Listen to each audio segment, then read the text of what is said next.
everyone, NeuroRebel here, and this week we are going to talk about autistic people and sex. So if you're interested and want to know more, please stay tuned.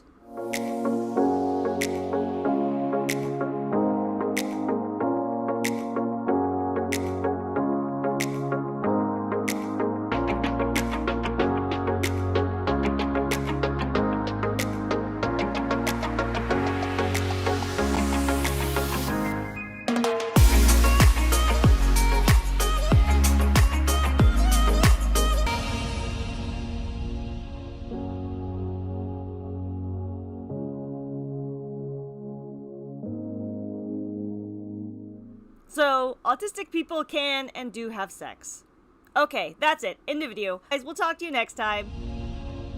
Just kidding. I'm not gonna let myself off that easily. But there is a misconception out there that autistic people do not have sex or have urges or any of those things that are common in a lot of other humans. Although some autistic people may not experience sexual urges or have sex, a lot of us do because we're just human.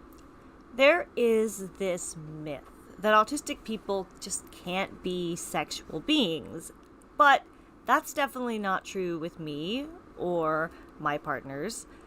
I've asked on Twitter what other autistic people's experience with sexuality is because I've found that sex can be a very wonderful sensory experience. It was a very interesting conversation. We talked about many things, including the fact that a lot of autistic people commented and said, hey, we're actually very sexual, and some of us are even in the kink community. I do want to mention that there were a great number of people on the Twitter community that said that they were also autistic and asexual. So the point is, just like with neurotypicals and the rest of humanity, autistic sexuality ranges the full sexual spectrum. A lot of autistic people on Twitter said that they enjoyed sex is because it is, and I agree with this, a pleasurable sensory activity. A lot of us are sensory seekers, and we find pleasure in sex because if you do it right, it can be very pleasurable. Also, autistic people on Twitter who shared that for them, the sensory aspects of sex are not pleasurable and can even be overwhelming and are off-putting. This also makes sense because each and every autistic person has very different sensory needs, has a unique sensory profile, and different sensory things that they enjoy or must avoid. There is no one unified experience of autistic people and sex, but I don't expect there should be. There's not any one experience of neurotypical people with sex either. Everyone likes different things, everyone's into different things, and that's just human nature. These are things people don't want to talk about with regards to autistic people. And it's unfortunate because people are often infantilizing us and saying, oh no, they're autistic, they couldn't possibly be interested in sex, they couldn't possibly want to have sex. This can be very harmful for a lot of reasons.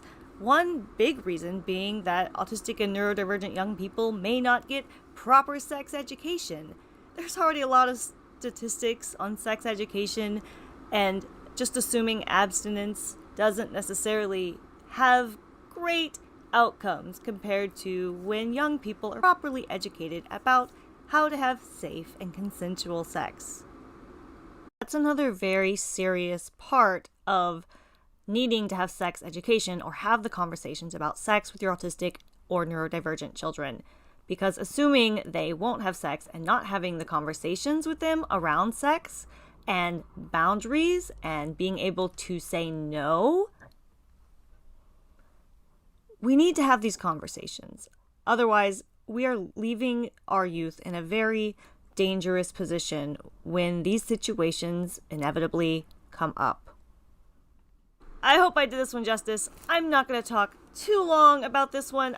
I just think it's important to talk about why assuming autistic people are never going to have any interest in sex is harmful. We need to destigmatize and open up and be willing to admit and share on some of these more intimate topics. With boundaries, that's as much as I'm willing to share today.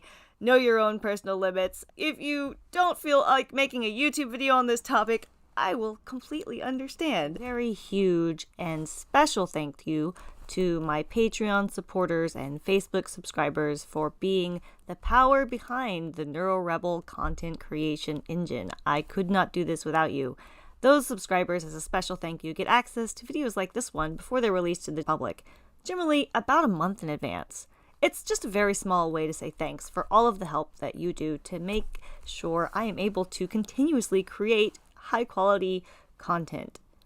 I'll talk to you all next week. I put out new videos every Wednesday. If you found this video helpful, please don't forget to subscribe.